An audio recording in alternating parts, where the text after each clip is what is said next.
Hey everybody, how's it going? Today we're going to welcome to day 4 of our Mirthwood walkthrough and guide. Today we have a lot of things to do. Follow along. We're going to take care of some contracts. We're going to do some exploring, and we're going to go ahead and start setting ourselves up for the next phase of our adventure. So right off the bat, we're going to go ahead and travel to the old Watchtower, and we're going to find D'Arcy and we're going to take care of him.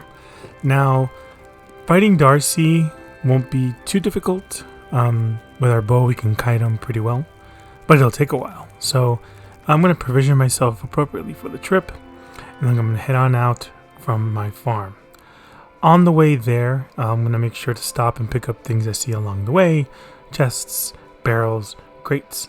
But the first thing I'm going to do before getting to D'Arcy, I'm going to pick up a better pair of pants, some better armor.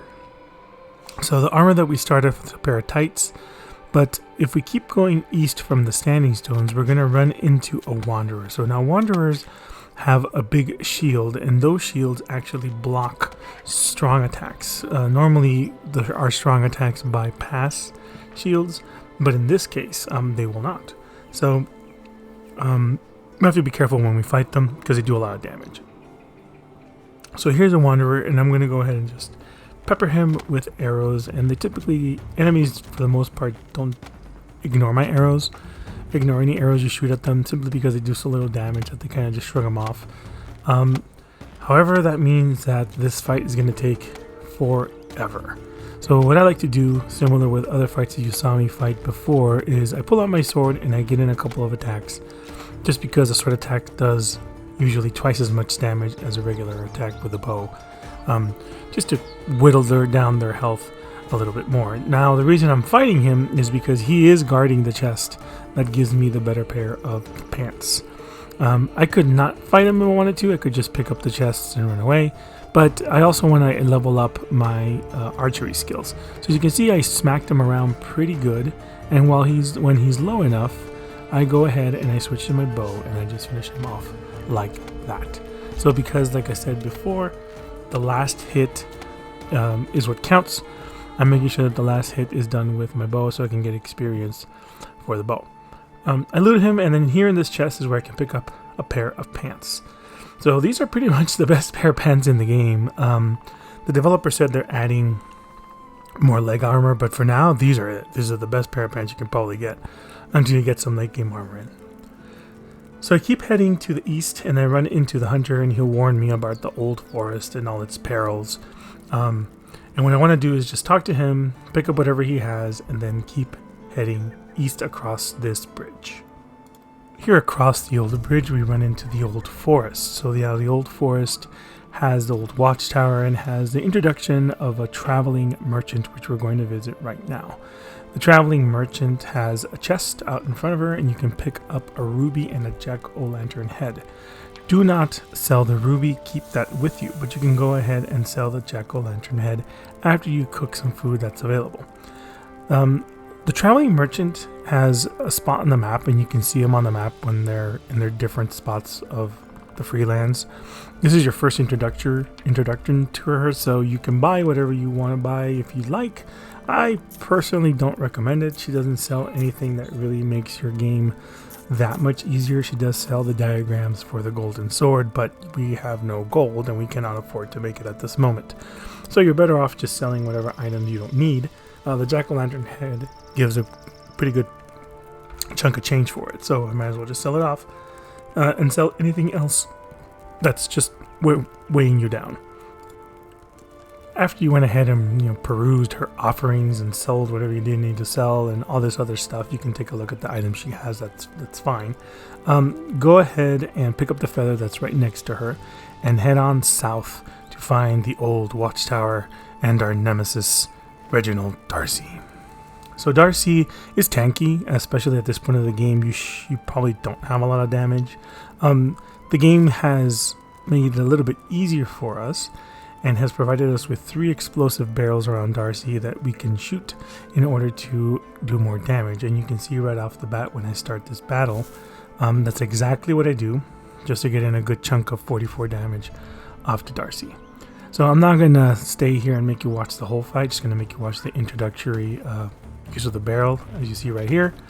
And so I kited Reginald around, and I used my sword techniques, and finally I whittled him down enough so that I can last hit him with the bow. Now, with Reginald dead, I'm going to go ahead and climb into the old Watchtower. Climbing into the Watchtower nets you another feather. You're able to grab the Brigandine diagram from him, so you can make your own Bandit's Brigandine. You can also pick up the various items that are littered across the camp. Sell your food, eat your food. You can go up to the traveling merchant and sell whatever you don't need and come back and pick up the rest. And like I said, in the old Watchtower, you'll find your very first piece of free furniture, which is the old chair. So why you get an old chair, I'm not sure, but that's what you get from finding going to the top of this old Watchtower. So from Reginald's camp, after grabbing, exploring everything around this particular area, we're going to go ahead and leave through the south part. Now, southwest, not southeast. And the reason we're leaving southwest is because we're going along the banks of the river, and we're going to run into something. Not the herbs, we're going to run into a chest that's actually concealed. You can barely see it. But that chest contains an iron bar and another piece of clothing that we can sell. So as we continue south, we're going to see a bridge. We cross that bridge and we're going to head on home. I ran through Bright Oak and sold whatever I didn't need to anymore, and I just went back home to go ahead and leave everything in their barrels that I need to, craft copper bars so I can sell them later, and just overall unload everything that I'm carrying that I picked up along the way. So a lot of folks say, oh, I have no stone, I have no wood. And then you talk to them and you find out they haven't really been adventuring out very much. And that's a problem, because when you adventure out and you search through crates and barrels, you find stone and you find wood. So that's just a little tip there. Like, if you're going to go outside and explore, you're going to end up coming back with a bunch of materials, which is really, really nice. With D'Arcy defeated, it's time for the next part of our quest. There's his Brigandine. We cannot craft it at this time. It is too expensive for us. We'll get steel a little bit further down the line. Right now, the biggest thing is that we want to finish off the Humble Beginnings quest line. I do that by sleeping and waking up, and my pea plants are ready to be harvested. I harvest the pea plants and I create the spring soup that the game wants me to make. Now comes the next part of our journey, which is I'm going to try to explain my thought process as to why we're going to be doing what we're going to be doing. If you disagree with me, that's fine. You can go one way first rather than the other. But I think that this way, especially for rangers, it allows you to get hardwood earlier than you normally would.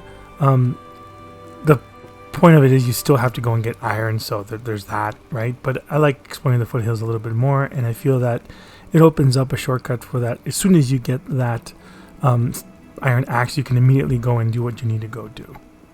So here I'm just provisioning myself, grabbing whatever food I need to grab, leaving whatever things I need to leave. I'm going on a journey, so I want to make sure I have as much space as possible to pick up the things I'm going to pick up along the way. So before I leave, I just check to see if I can make anything with my ores. I think in this case the barrel was too far away from my kiln, and I could have left some copper brewing, but whatever. I'm not going to stress too much about it.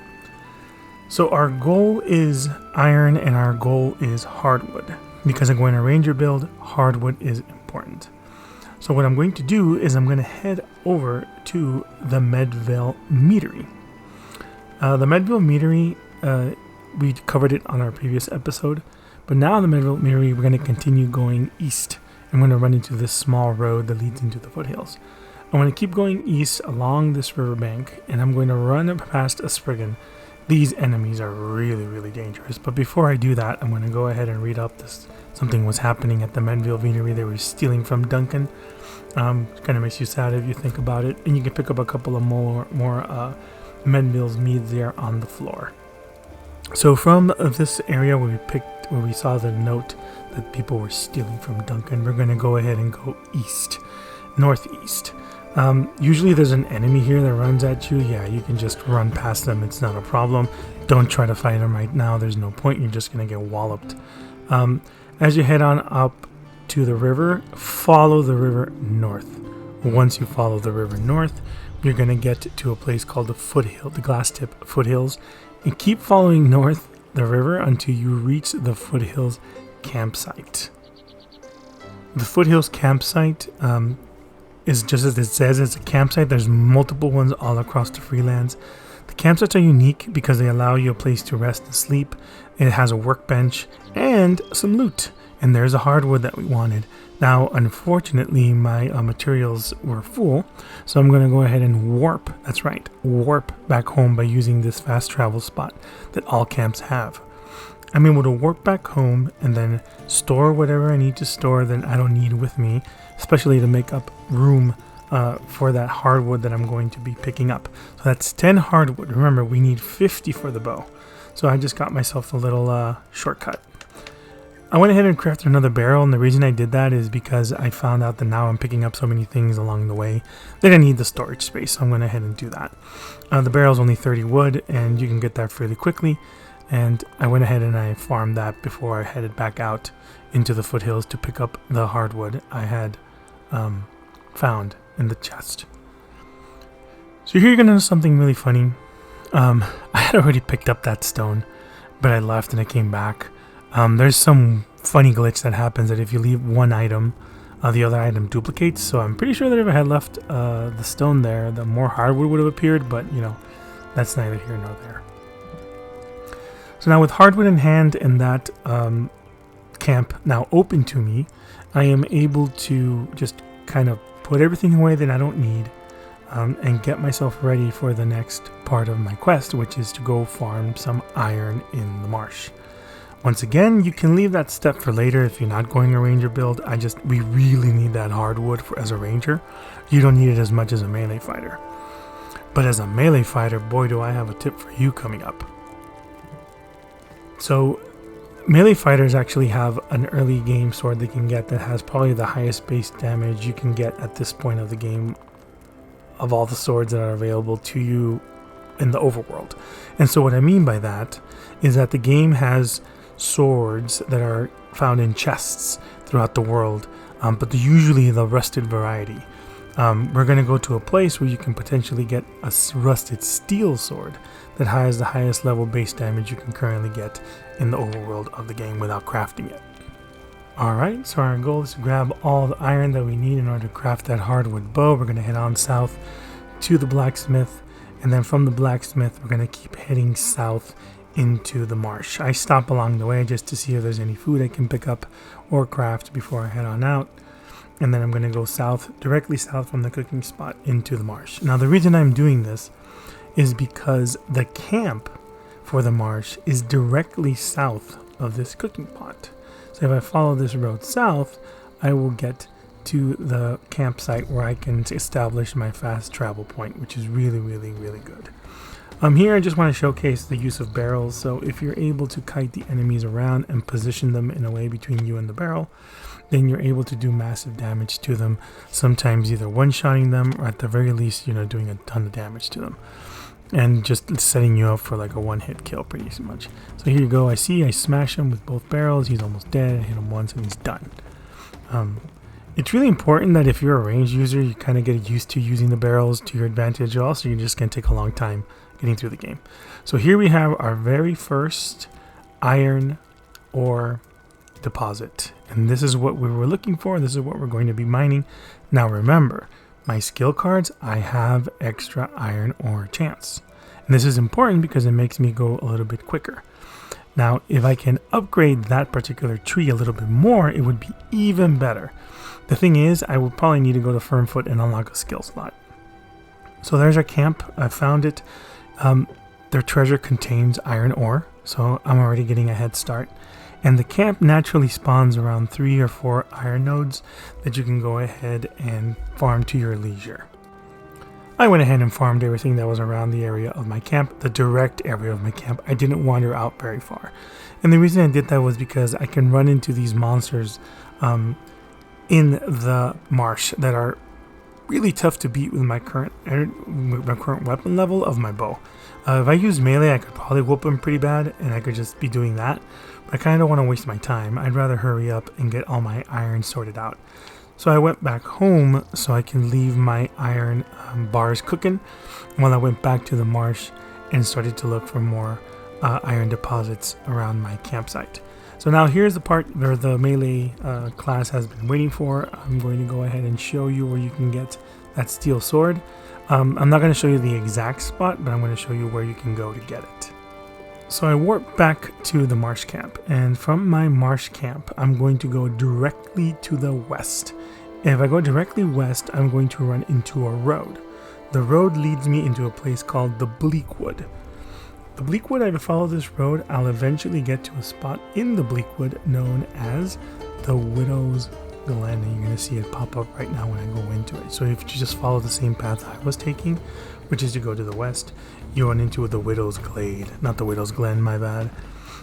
Here, I'm not going to show you more except what you're seeing here, but if you go into the Widow's Glade, you're going to find that steel sword that I was talking about, and actually I'm going to show it to you right here. There's a lot of enemies in there that are pretty tough to beat. There's a lot of things to pick up on the ground in that area, but I kind of don't want to spoil it for people. So there's that steel sword I picked up. Yeah, it's rusty and it's not a ton of more damage, but like I said, it's the highest base damage weapon you can get in the overworld at this point. So I went back to my camp, and from there I'm going directly east. And the reason I'm going directly east is because I want to find more iron deposits to farm. Here's Bramble's camp that he makes. You can pick up some. You can usually pick up a brandy, which sells for like 60-70 gold. And along the way, I just stopped by and picked up whatever iron deposits I could mine on my trip. So I kept going east, and I eventually run into some small ruins that contain more iron deposits, and then also can have a chest that I can pick my way through. So here, the biggest thing is to watch out for those creatures I was talking about. They can hurt you pretty bad, and it's hard to fight them in your current state. So directly south from these ruins is Silas. Silas is our morality shop, so you cannot access him if you do not have really low morality like a thief. So I'm not even going to try at this point, but here's where you can find him. So I headed back home to the camp in the marsh, from the camp in the marsh, back to my farm after giving a little loop and looking for more iron. I picked up a ton of iron, enough iron to make a bunch of bars in order to set me up for the next phase, which is to craft the iron axe, and I can go get hardwood. We're not going to do that at this episode.